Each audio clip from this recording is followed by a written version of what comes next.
Assalamu alaikum class, I am Madiha Altaf, lecturer of HND at Times Institute Multan. Today we are going to study vitamins and mineral in nutrition.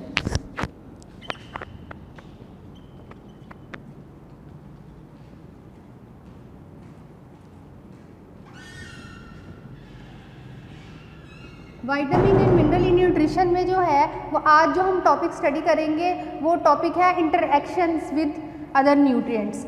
Nutrient interactions कह सकते हैं इसे।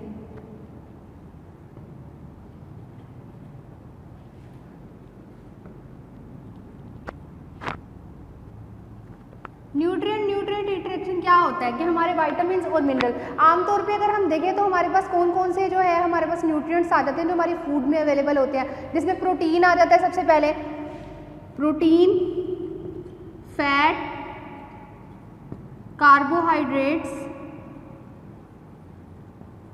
Then उसके बाद vitamins and minerals आ जाते हैं। ठीक है, ये बेसिकली हमारे जो है वो न्यूट्रिएंट्स होते हैं जो कि हमारी फूड में अवेलेबल होते हैं। अब क्या होता है कि न्यूट्रिएंट्स आपस में एक दूसरे के साथ इंटरेक्ट करते हैं और कुछ जो है वो एक दूसरे की मतलब एब्जॉर्प्शन में हेल्प करते हैं और कुछ क्या करते हैं उसकी एब्जॉर्प्शन में इंटरफियर करते हैं और उसको हमारी बॉडी से एक्सक्रीट आउट कर देते हैं। तो इसमें जो है वो दो टाइप्स की टर्म्स आ जाती है, एक होता है एब्जॉर्प्शन, एक होता है यूटिलाइजेशन। एब्जॉर्प्शन क्या है? Absorption of nutrients from lumen to the part of body. क्या है कि मतलब absorption is the process by which nutrients move from the intestinal lumen into the body. Intestinal lumen के से न्यूट्रिएंट्स जो है वो हमारी बॉडी में जाके जो है वो प्रोसेस उसका होता है और वो हमारी बॉडी में जाके मूव करना स्टार्ट हो जाते हैं। यूटिलाइजेशन क्या होती है कि एब्जॉर्प्शन के नतीजे में हमारे जो न्यूट्रिएंट्स हैं वो हमारे डिफरेंट पार्ट्स ऑफ बॉडी में सर्कुलेट होना स्टार्ट हो जाते हैं। जहाँ जहाँ उनका वर्क होगा, जहाँ जहाँ उसकी ज़रूरत होगी वो वहाँ पे हमारी बॉडी में जाके यूटिलाइज हो जाते हैं। मतलब जो हमारी बॉडी में उसका पर्पस है वो वहाँ पे जाके जो है वो यूटिलाइज होना स्टार्ट हो जाते हैं। अपनी मतलब मुतलका जो भी उसकी जगह होगी वो वहाँ पे जाके यूटिलाइज हो जाएंगे। दो वर्ड्स हम यूज़ करते हैं कि एब्जॉर्प्शन क्या है? न्यूट्रिएंट्स की जो है वो मूवमेंट है from intestinal lumen to the body, and utilization क्या है कि circulation of nutrients in different parts of the body, के हमारे डिफरेंट पार्ट्स ऑफ बॉडी में जो है उसकी यूटिलाइजेशन हो रही है। इसके अलावा एक और वर्ड फिर हमारे पास आ जाता है वो है बायो अवेलेबिलिटी। बायो अवेलेबिलिटी हमारे पास क्या होती है? बायो अवेलेबिलिटी हमारे पास ये होती है कि हमें जो है वो न्यूट्रिएंट्स जो है एक मुतलका मतलब कुछ अमाउंट में रिक्वायर्ड है। फॉर एग्जांपल हम रिकमेंडेड डाइटरी अलाउंस ले लेते हैं किसी भी एक विटामिन का या मिनरल का। फॉर एग्जांपल हम ले लेते हैं प्रोटीन का कि 1 ग्राम प्रोटीन पर केजी बॉडी वेट हमें रिक्वायर्ड होती है, लेकिन हमारी बॉडी में वो जाएगी आफ्टर मतलब कुकिंग में उसके जितने लॉसेस हुए हैं, कोई भी विटामिन ले लें, मिनरल ले लें, कुकिंग में उसके जो लॉसेस हुए हैं उसके बाद हमारी बॉडी में जाके जो जितनी अमाउंट जो है उसकी बायो अवेलेबिलिटी मतलब हमारी बॉडी में जितनी अमाउंट में डाइजेस्ट होगी, एब्जॉर्ब होगी, वो अमाउंट उसकी बायो अवेलेबिलिटी होगी और बाकी जो एक्सक्रीट आउट हो जाती है वो सेपरेट हो जाती है। फॉर एग्जाम्पल आपने जो है वो लिया कैल्शियम, 1 ग्लास मिल्क लिया, अप्रॉक्सीमेटली आपने 500 mg ले ली कैल्शियम डाइट से। अब मतलब आपको ये पता है कि रॉ फूड में 500 mg अवेलेबल थी। अब वो जब हमारी बॉडी में गए मतलब कुकिंग के दौरान उसके लॉसेस हो गए, उसके बाद जब हमारी बॉडी में गई तो जितनी अमाउंट में वो एब्जॉर्ब हुई, एब्जॉर्ब होने के बाद फिर हमारी बॉडी से एक्सक्रीट हुई। बायो अवेलेबिलिटी क्या होगी? जितनी अमाउंट उसकी एब्जॉर्ब होती है वो बायो अवेलेबिलिटी होती है कि इतनी अमाउंट जो है वो हमारी बॉडी में जो है वो रिक्वायर्ड थी, इतनी अमाउंट में वो हमारी बॉडी के डिफरेंट फंक्शनिंग के लिए रिक्वायर्ड थी, बाकी जो उसकी अमाउंट थी वो हमारी बॉडी से एक्सक्रीट आउट हो गई। तो सबसे पहले न्यूट्रिएंट्स की जब हम बात करते हैं इंटरेक्शन की, तो न्यूट्रिएंट्स में सबसे पहले आ जाता है प्रोटीन। ठीक है, बात ये हो जाती है कि कुछ न्यूट्रिएंट्स जो है वो आपस में पॉजिटिव इंटरेक्शन करते हैं और कुछ न्यूट्रिएंट्स जो है वो आपस में नेगेटिव इंटरेक्शन करते हैं। तो जब हम प्रोटीन की बात करते हैं तो प्रोटीन जो है वो बहुत सारे हमारी बॉडी में जो है वो फंक्शनिंग करने के मतलब एज अ बाइंडिंग जो है वो एज अ कैरियर जो है वो यूज़ होता है और बहुत सारे हमारे विटामिन्स और मिनरल्स की जो है वो हमारी बॉडी में जो है वो डाइजेशन एब्जॉर्प्शन करता है। Protein bind and carry certain vitamins. Protein की हम बात कर लेते हैं तो प्रोटीन क्या करता है कि ये हमारी बॉडी में जो है वो बहुत सारे हमारे विटामिन्स और मिनरल को जो है वो एब्जॉर्ब करता है, जिसमें हमारे पास आ जाता है कि प्रोटीन एज अ कैरियर हमारी बॉडी में डिफरेंट किस्म के रोल प्ले करता है, जिसमें iron, calcium, vitamin A, vitamin D, vitamin A, vitamin D, इसके अलावा जो है वो फैट्स की एब्जॉर्प्शन में जो है वो हेल्प करता है। प्रोटीन नेसेसरी है फॉर द एब्जॉर्प्शन ऑफ मतलब हमारे डिफरेंट किस्म के iron, calcium, vitamin A, vitamin D और फैट्स की एब्जॉर्प्शन के लिए नेसेसरी होता है। अगर हमारी बॉडी में इनएडिक्वेट अमाउंट ऑफ प्रोटीन होगी तो ये विटामिन्स जो है वो हमारी बॉडी में एब्जॉर्ब नहीं होंगे, ये इसका मेजर रोल आ जाता है। देन उसके बाद हमारे पास आ जाता है कि मतलब अगर प्रोटीन की अमाउंट ज़्यादा है तो iron, calcium, vitamin A, vitamin D, vitamin fats जो है वो हमारी बॉडी में सही अमाउंट में एब्जॉर्ब हो जाएंगे। अगर तो उनकी जो है प्रोटीन इनएडिक्वेट है हमारी डाइट में तो इसकी डाइजेशन एब्जॉर्प्शन में फ़र्क पड़ेगा। देन उसके बाद फर्दर मोर आ जाता है कार्बोहाइड्रेट्स, हेल्प्स इन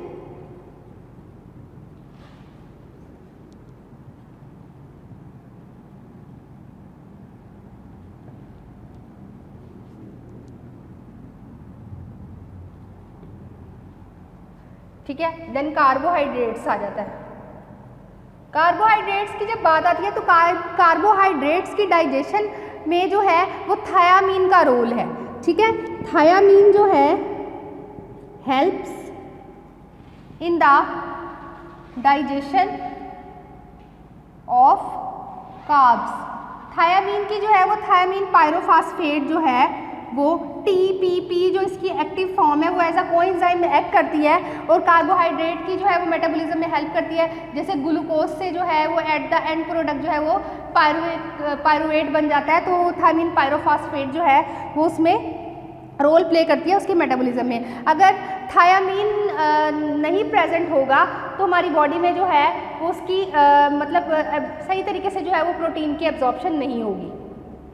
देन उसके बाद आ जाता है हमारे पास कि हमारा फैट्स जो है, फैट्स की मेटाबॉलिज्म आ जाती है कि फैट्स जो है वो जनरली हमारी बॉडी में क्या क्या रोल प्ले करते हैं।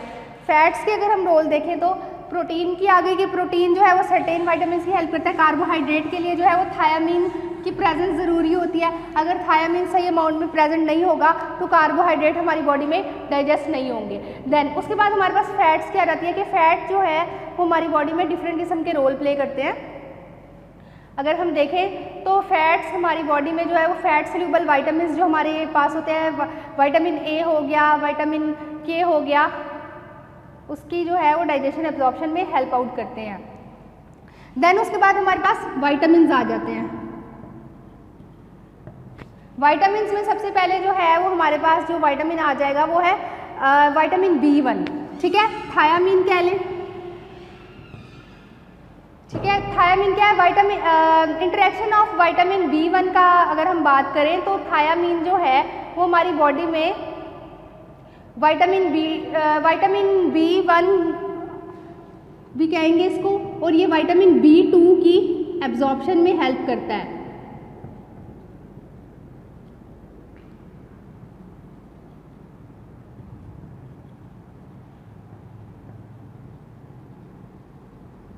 Absorption of vitamin B2, vitamin B1 और B2 जो है वो स्ट्रॉन्गली एक दूसरे के साथ इफेक्टिवली एक्ट करते हैं और एक दूसरे की एब्जॉर्प्शन में हेल्प आउट करते हैं। देन उसके बाद हमारे पास आ जाता है नायासिन। नायासिन भी जो है वो हमारा वाटर सोल्यूबल विटामिन है और वो फर्दर जो है वो हमारी बॉडी में जो है वो डिफरेंट रोल प्ले करेगा। विटामिन B1 और B2 की जो है वो एब्जॉर्प्शन में हेल्प आउट करेगा।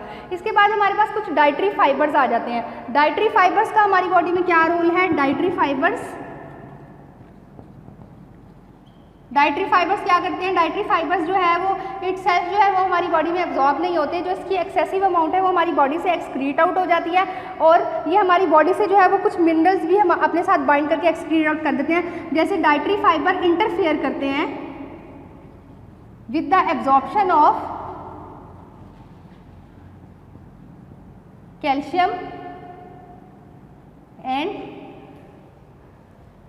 आयरन, ठीक है। डाइटरी फाइबर हमारी जो है वो इंटरफेयर करेंगे कैल्शियम और आयरन की एब्जॉर्प्शन के साथ। उसके बाद हमारे पास फैट्स आ जाते हैं। फैट्स का क्या है? Interaction of fat with other nutrients में ये आ जाता है हमारे पास कि the presence of excessive fat in the diet decrease thiamine requirement. ठीक है, कि अगर फैट जो है हमारी बॉडी में वो मतलब एक्सेसिव अमाउंट में है तो वो हमारी थायामीन की डेफिशिएंसी करेंगे। ठीक है, एक्सेसिव अमाउंट ऑफ फैट हमारी बॉडी में थायामीन को डाइजेस्ट नहीं होने देंगे। जो मेजर न्यूट्रिएंट्स हो गए, मेजर न्यूट्रिएंट्स का क्या रोल था? सबसे पहले प्रोटीन की बात हमने की। प्रोटीन हमारे क्या करता है कि ये एज अ कैरियर जो है वो एक्ट करता है हमारी बॉडी में, और डिफरेंट किस्म के हमारे जो है वो मतलब जैसे आयरन है, मतलब डिफरेंट किस्म के हमारे vitamin A, vitamin D, iron, calcium, इसकी एब्जॉर्प्शन में हेल्प करता है। अगर इनएडिक्वेट प्रोटीन होगी तो ये विटामिन और मिनरल हमारी बॉडी में जो है वो डाइजेस्ट नहीं होते। उसके बाद हमारे पास आ जाता है मेजर न्यूट्रिएंट्स, वो है फैट्स। फैट्स क्या करता है? फैट्स जो है वो अगर उसकी एक्सेसिव अमाउंट हमारी बॉडी में हो जाएगी, एक तो फैट अकमुलेशन होना स्टार्ट हो जाती है, डिफरेंट किस्म की हार्ट कार्डियोवास्कुलर डिजीज होंगी, और दूसरा जो है ये इसका इंटरेक्शन अगर हम देखें तो डाइटरी फैट का इंटरेक्शन जो है वो थायामीन, विटामिन B1 के साथ होता है कि एक्सेसिव फैट जो है वो हमारी बॉडी में से जो है वो थायामीन की डेफिशिएंसी करेंगे, थायामीन को एब्जॉर्ब नहीं होने देंगे, उसको एक्सक्रीट आउट कर देंगे। ठीक है, उसके बाद जो है वो हमारा कार्बोहाइड्रेट्स आ जाता है।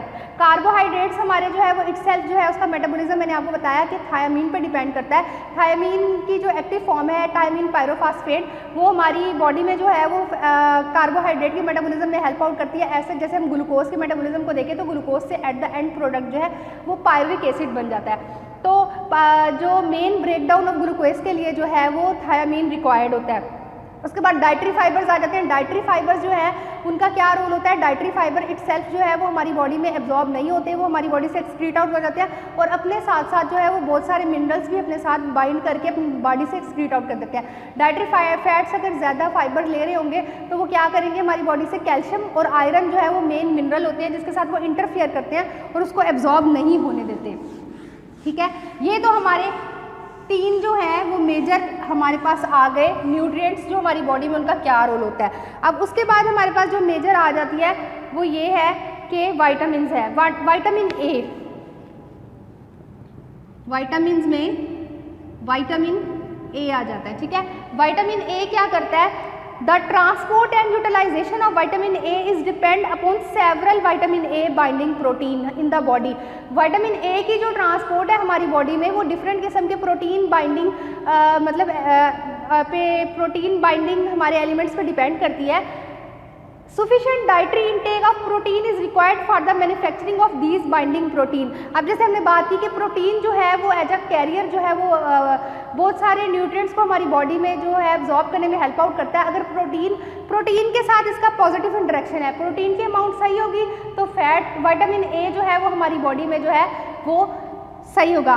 प्रोटीन इसको इन्हेंस करेगा, इसके एब्जॉर्प्शन को। Protein enhance vitamin A absorption in body, कि प्रोटीन जो है विटामिन ए की एब्जॉर्प्शन को इन्हेंस कर रहा है। देन उसके बाद हमारे पास आ जाता है कि और कौन सा हमारे पास देन उसके बाद ये है कि excessive vitamin A interfere with the absorption of vitamin के। ठीक है, vitamin A interfere with the absorption of vitamin के। ठीक है, क्या बात आ गई कि प्रोटीन जो है वो विटामिन ए की एब्जॉर्प्शन में पॉजिटिव रोल प्ले करता है। अगर प्रोटीन की अमाउंट कम होगी तो विटामिन ए हमारी बॉडी में एब्जॉर्ब नहीं होगा। इसी तरह विटामिन ए की अगर अमाउंट जो है वो ज़्यादा होगी तो विटामिन ए जो है वो हमारी विटामिन के साथ इंटरफेयर करता है, उसको हमारी बॉडी से एक्सक्रीट आउट कर देता है। Interaction with vitamin B2। सबसे पहले विटामिन ए की बात आ गई, अब विटामिन B2 की बात आ रही है। राइबोफ्लेविन भी इसको कहते हैं। ठीक है, राइबोफ्लेविन का क्या रोल है? Vitamin B2 status is strongly affected by intake of vitamin B1। ठीक है, विटामिन B1 जो है enhance the absorption of vitamin B2। ठीक है, कि थायामीन जो है वो राइबोफ्लेविन की एब्जॉर्प्शन करेगा हमारी बॉडी में। Adequate supplies of vitamin B1 can help increase level of vitamin B2। अगर विटामिन ए मतलब थायामीन की एडिकेट अमाउंट हमारी बॉडी में प्रेजेंट है तो वो विटामिन B2 राइबोफ्लेविन की हमारी बॉडी में डेफिशिएंसी नहीं होने देगा, उसकी भी एब्जॉर्प्शन को इंक्रीज करेगा। However, very high levels of vitamin B1 intake can increase the loss of vitamin B2। मतलब ऐसा हो सकता है कि थायामीन की जो है वो अगर एक्सेसिव अमाउंट ले ली जाए तो वो राइबोफ्लेविन की क्वांटिटी पे को मतलब असरअंदाज कर सकता है। Nutrients especially iron, zinc, folate, vitamin B3 and vitamin B12 are not fully available in the body without adequate supplies of riboflavin. ठीक है, विटामिन राइबोफ्लेविन की एब्जॉर्प्शन डिपेंड करती है थायामीन पे, और राइबोफ्लेविन जो है वो हमारी बॉडी में जो न्यूट्रिएंट्स को करेगा उसमें आयरन आ जाता है, जिंक आ जाता है, B12 विटामिन आ जाता है, फोलेट आ जाता है। ठीक है, vitamin B2 is necessary for absorption of vitamin B2 is necessary for the absorption of vitamin B1 and vitamin B2 is necessary for the absorption of iron, zinc, vitamin B12 and folate। Okay, then उसके बाद आ जाता है हमारे पास नायासिन B3 कहते हैं इसको हम।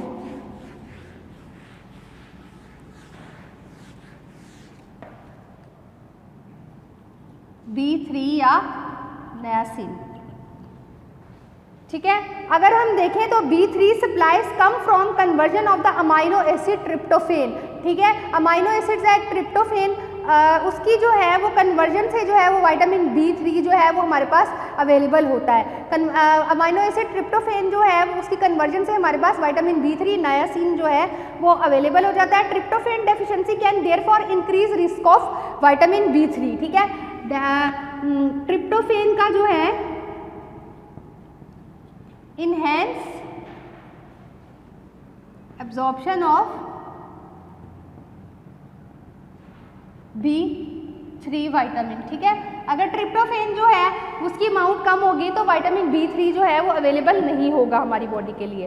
Then further more आ जाता है कि और कौन सा हमारे पास विटामिन है जो कि B3 में आ जाता है, उसमें आ जाता है विटामिन B1, B6 जो है B1 और B6 भी इसकी इन्हेंस करता है absorption. B1 and B6 also enhance absorption of B3।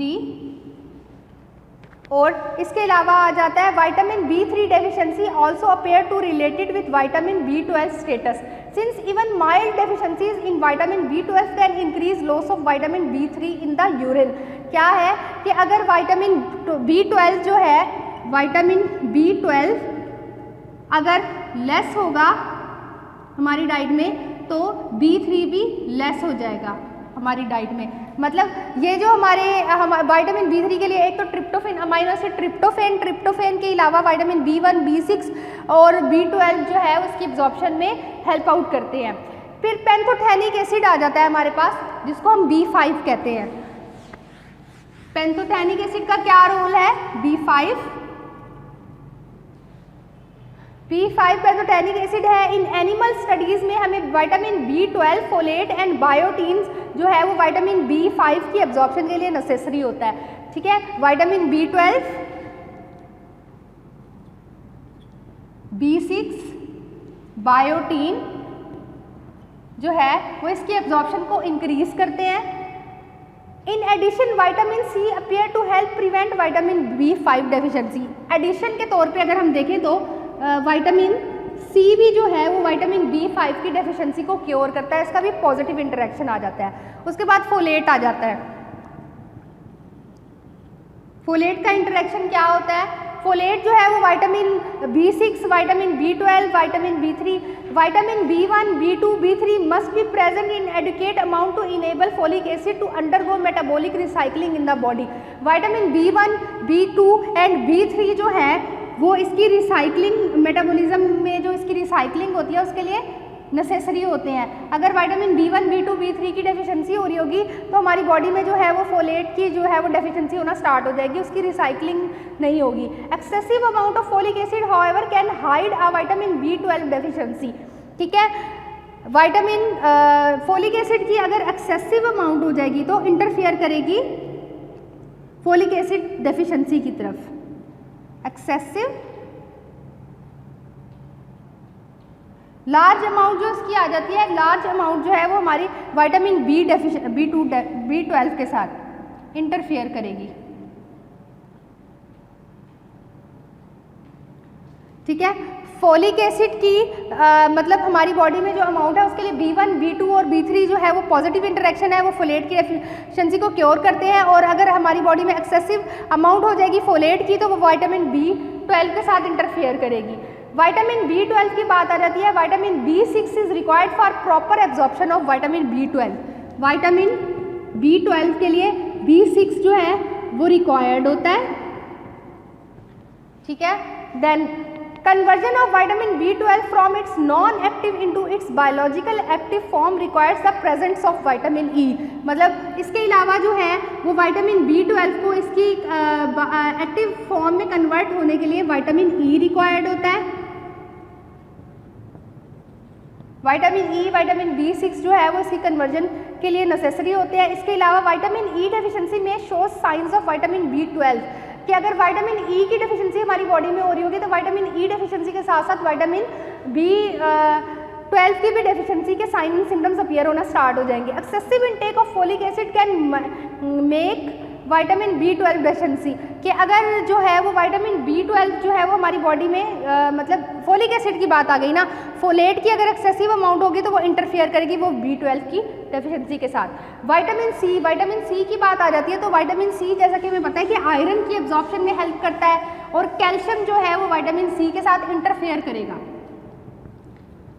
Vitamin C की बात आ रही है तो विटामिन C जो है वो इनहेंस करता है एब्जॉर्प्शन ऑफ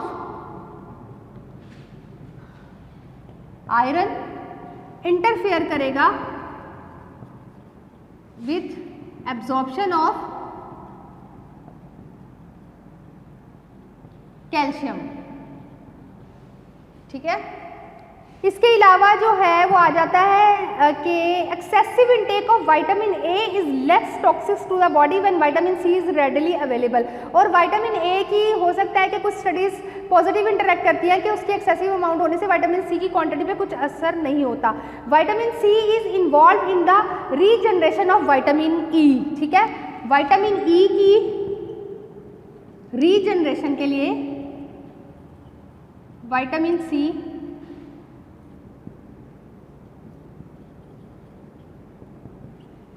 रिक्वायर्ड होता है। विटामिन D की बात आ जाती है, विटामिन D का क्या रोल है हमारी बॉडी में? Vitamin D plays a major role in maintaining the normal blood levels of calcium. Calcium के जो है वो नॉर्मल ब्लड लेवल को हमारी बॉडी में मेंटेन रखने के लिए विटामिन D हेल्प करेगा एब्जॉर्प्शन ऑफ कैल्शियम।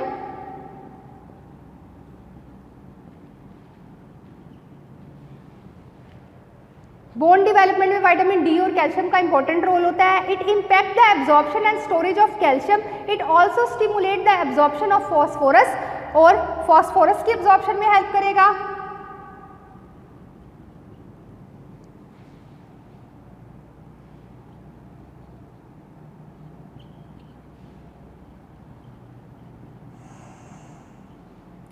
इसके अलावा जो है वो जो इसमें आ जाता है vitamin D is believe to regulate the production of certain calcium binding protein that function in the bones and kidney because these binding protein are dependent on vitamin K। Vitamin D जो है वो vitamin K की regulation में भी help out करता है। और further more ये आ जाता है कि इसकी मतलब इंटरफेयर एज सच कोई नहीं आ जाता। फिर विटामिन E आ जाता है। विटामिन E का क्या रोल हमारी बॉडी में आ जाता है?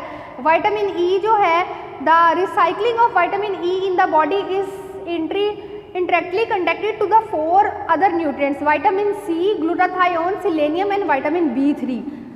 Vitamin C, glutathione,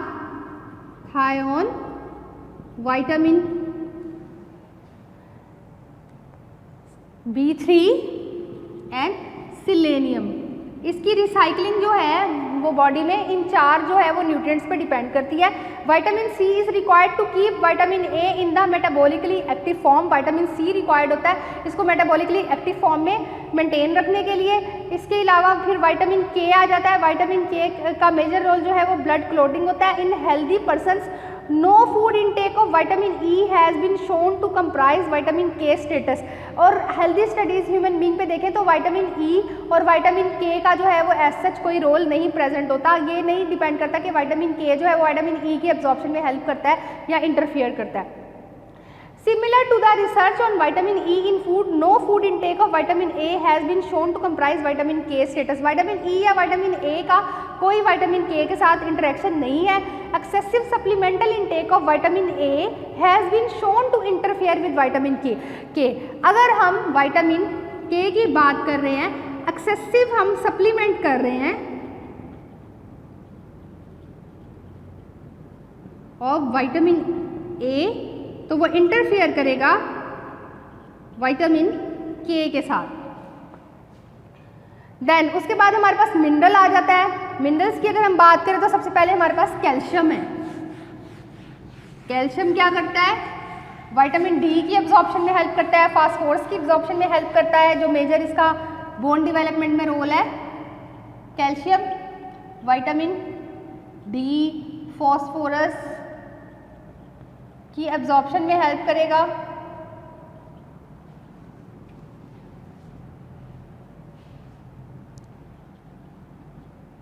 ठीक है।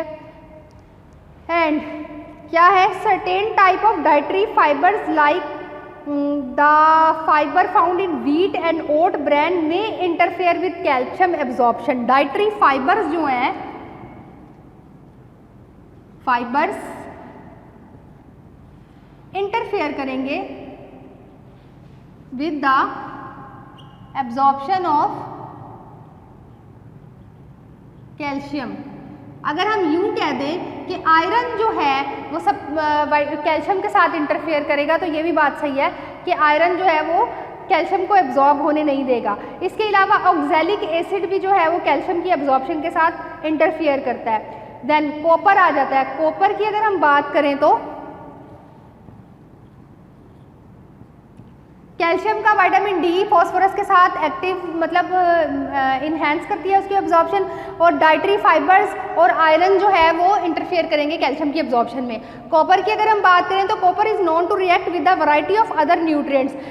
मतलब कॉपर जो है वो अदर न्यूट्रिएंट्स की वैरायटी के साथ इंटरेक्ट करता है, जिसमें आयरन आ जाता है, जिंक आ जाता है, molybdenum, sulphur, selenium and vitamin C. Iron and zinc interfere with absorption of copper. Iron, zinc interfere करेंगे with the absorption of copper, and zinc supplements when taken at 50 mg of more or daily basis over the extended period of the time can lower availability of कि zinc की अगर supplementation भी 50 mg से ज़्यादा कर रहे हैं per day में तो वो उसकी एब्जॉर्प्शन पे इंटरेक्ट करेगी। High supplemental doses of vitamin C in the range approaching 1000 mg और मोर में decrease copper availability. Vitamin C की जो है सप्लीमेंटेशन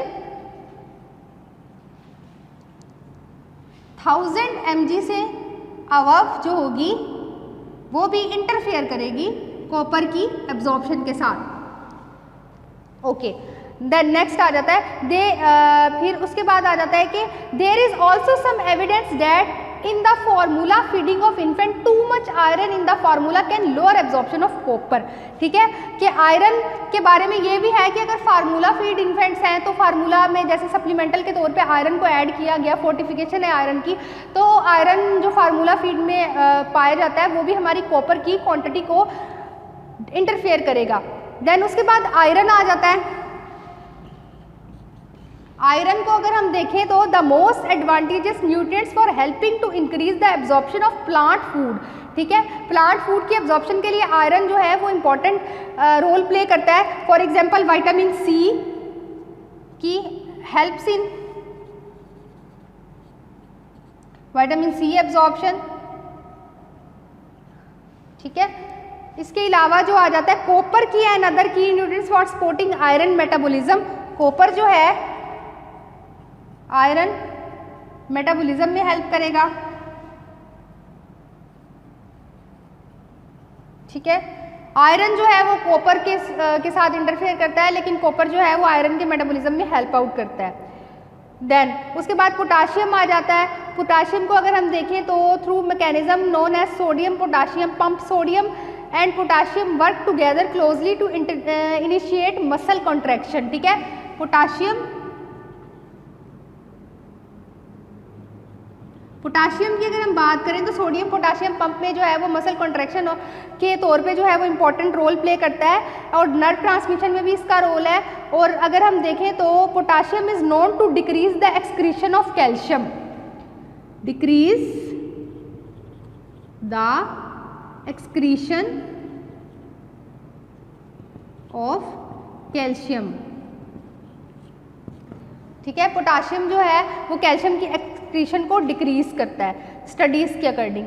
देन जिंक आ जाता है। जिंक क्या करता है? The most important of these nutrients are copper and calcium even at moderation doses of 18 to 20 mg that can easily be obtained from food. Zinc can comprise the body supply of copper unless food. अब क्या है, zinc जो है वो हमारी उसकी supplemental form में अगर हम ले रहे हैं तो वो क्या करता है, कॉपर और कैल्शियम के साथ जो है वो उसका इम्पॉर्टेंट रोल प्ले करता है और उसकी एब्जॉर्प्शन को कैल्शियम की जो है वो एब्जॉर्प्शन को डिक्रीज करता है और इसके साथ साथ जो है वो कॉपर की भी। जिंक क्या करता है, कैल्शियम और कॉपर के साथ इंटरफियर करेगा उसकी एब्जॉर्प्शन में।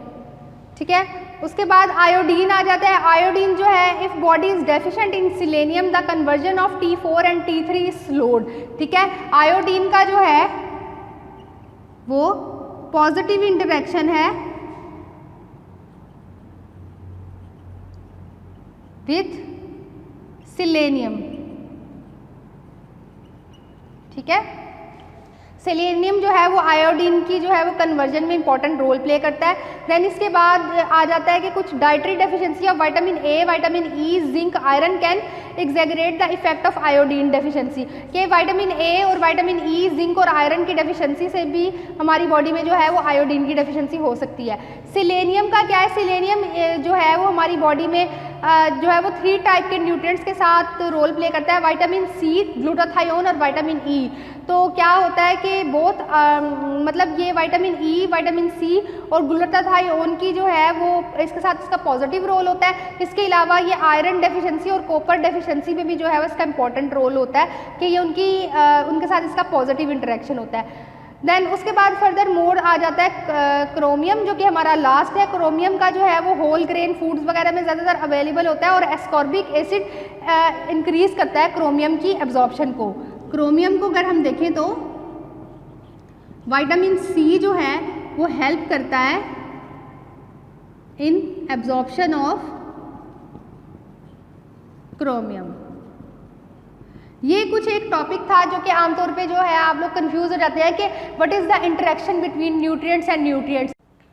आज के लेक्चर में फिर हम लोगों ने ये देखा कि कौन से न्यूट्रिएंट्स जो है वो किस तरह से इंटरेक्ट करते हैं और किस तरह से इंटरफेयर करते हैं। सबसे पहले हम लोगों ने ये देखा था कि विटामिन मतलब कौन कौन से हमारे मेजर न्यूट्रिएंट्स आ जाते हैं, प्रोटीन, फैट्स और कार्बोहाइड्रेट्स और डाइटरी फाइबर्स जो कि आपस में इंटरेक्ट करते हैं, कौन से फैक्टर्स उसको इन्हेंस करते हैं, कौन से उसको इंटरफेयर करते हैं। उसके बाद हमने विटामिन का इन डिटेल किया कि कौन कौन से विटामिन आपस में इंटरेक्ट करते हैं और कौन कौन से मिनरल। बहुत सारे स्टूडेंट्स को ये कन्फ्यूजन आ रही थी कि हम अभी जो आपके मिड्स के एग्जाम्स होने वाले हैं उसमें भी जो है ये एक असाइनमेंट दी गई थी कि आपस में विटामिन का इंटरेक्शन लिखिए। तो आपने विटामिन का इंटरेक्शन ऐसे ही लिखना है कि कौन सा विटामिन जो है वो दूसरे अदर विटामिन के साथ क्या इंटरेक्ट करता है या कौन सा मिनरल उसकी डाइजेशन या एब्जॉर्प्शन में इंटरफियर करता है।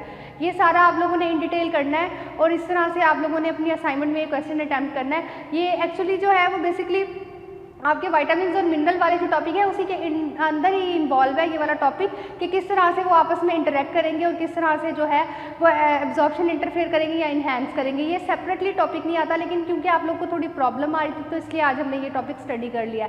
आज का ये टॉपिक यहीं पे ख़त्म होता है। Thank you so much class. अल्लाह हाफिज़।